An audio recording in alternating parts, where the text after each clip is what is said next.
নমস্কাৰ বন্ধু বান্ধৱীসকল, ঘৰুৱা দিহালৈ স্বাগতম জনাইছোঁ।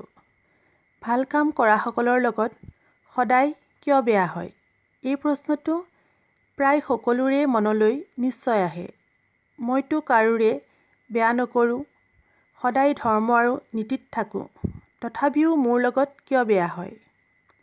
এনেধৰণৰ অনেক প্ৰশ্ন আমাৰ মনলৈ আহে। এনে কাৰণতে আমি বহু সময়ত নিজকে দোষী সজাওঁ, নিজৰ ওপৰত খং কৰোঁ বা ভগৱানৰ ওপৰতো খং উঠে। বন্ধু বান্ধৱীসকল, এই সকলোবোৰ প্ৰশ্নৰ উত্তৰ এটা কাহিনীৰ জৰিয়তে বুজিবলৈ চেষ্টা কৰোঁ আহক। যদিহে ভিডিঅ'টো চাই ভাল পায়, লাইক কৰিব, শ্বেয়াৰ কৰিব। লগতে ঘৰুৱা দিহা চেনেলটো ছাবস্ক্ৰাইব কৰি ল'ব আৰু কাষতে থকা বেল আইকনটো প্ৰেছ কৰি দিব, যাতে আহিব লগা নতুন নতুন ভিডিঅ'বোৰ আপুনি প্ৰথমেই চাব পাৰে। তেনেহ'লে পলম নকৰি ভিডিঅ'টো আৰম্ভ কৰোঁ। এজন বেপাৰী আছিল, যাৰ ভগৱানৰ প্ৰতি অগাধ ভক্তি আছিল। তেওঁ কেতিয়াও কাৰো অন্যায় নকৰে। তেওঁ প্ৰত্যেক দিনাই মন্দিৰত প্ৰাৰ্থনা কৰিহে নিজৰ কাম আৰম্ভ কৰে। ইফালে এজন অতি নীচ মানুহ আছিল, যি মদ খায়, জুৱা খেলে আৰু সকলো বেয়া অভ্যাস তেওঁৰ আছে। এই নীচ মানুহজন সেই সময়ত মন্দিৰলৈ যায়, যি সময়ত বেপাৰীজন মন্দিৰলৈ আহে। নীচ মানুহজনে মন্দিৰলৈ আহি আন মানুহৰ জোতা চেণ্ডেল চুৰ কৰি নিয়ে।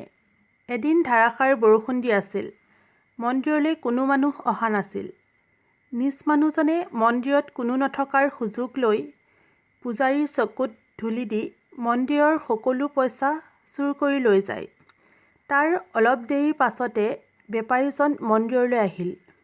কিন্তু এই চুৰি কাৰ্য বেপাৰীজনে কৰা বুলি সকলোৰে সন্দেহ হ'ল আৰু সকলোৱে বেপাৰীজনক নিন্দা কৰিবলৈ ধৰিলে।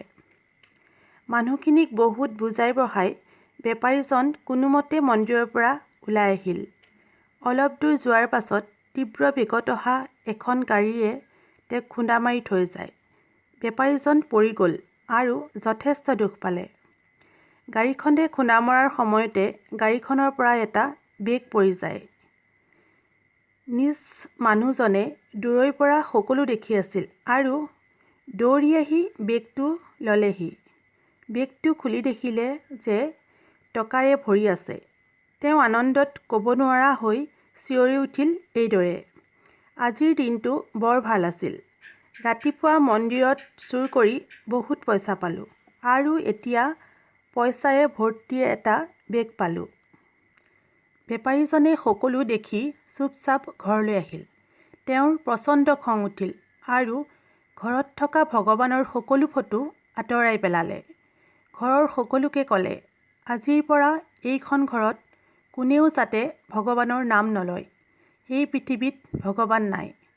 ভগৱান থকা হ'লে নিশ্চয় দেখিলেহেঁতেন যে মই চোৰ নহওঁ, মই নিৰ্দোষী। সদায় সতত থাকিও নাম পালোঁ চোৰৰ। অথচ সেই নীচ মানুহজনে পালে ধনেৰে ভৰ্তি বেগ। বেপাৰীজন একেবাৰে ভাগি পৰিল। ৰাতি একো নোখোৱাকৈয়ে শুই থাকিল। ৰাতি বেপাৰীজনে সপোনত ভগৱানক দেখিলে। ভগৱানে তেওঁক ক'লে, তুমি বাৰু জানানে, তোমাৰ আজি অন্তিম দিন আছিল। আজি তোমাৰ মৃত্যু হ'ব লগা আছিল। কিন্তু তোমাৰ ভাল কৰ্মৰ বাবে আজি বাচিলা। সেই নীচ মানুহজনৰ আগৰ জন্মৰ কৰ্মৰ বাবে ৰাজভোগ পাব লগা আছিল। কিন্তু তেওঁৰ বেয়া কৰ্মৰ বাবে মাত্ৰ কেইটামান পইচাহে পালে। বন্ধু বান্ধৱীসকল, আমাৰ জীৱনত যিমানেই দুখ নাহক কিয়, হতাশ নহৈ ভগৱানৰ ওপৰত বিশ্বাস ৰাখিব লাগে। আমাৰ লগত কিবা বেয়া হ'লেও যদি আমি ভাল কাম কৰি যাওঁ, তেতিয়া আমাৰ লগত সিমান বেয়া নহয় যিমান হ'ব লাগিছিল। আমাৰ কৰ্মইহে আমাৰ ভৱিষ্যত। বন্ধু বান্ধৱীসকল, ভিডিঅ'টো চাই কেনে পালে বাৰু? যদিহে ভাল লাগিল কমেণ্ট কৰি জনাবচোন। তেনেহ'লে আজিলৈ আহোঁ। ধন্যবাদ।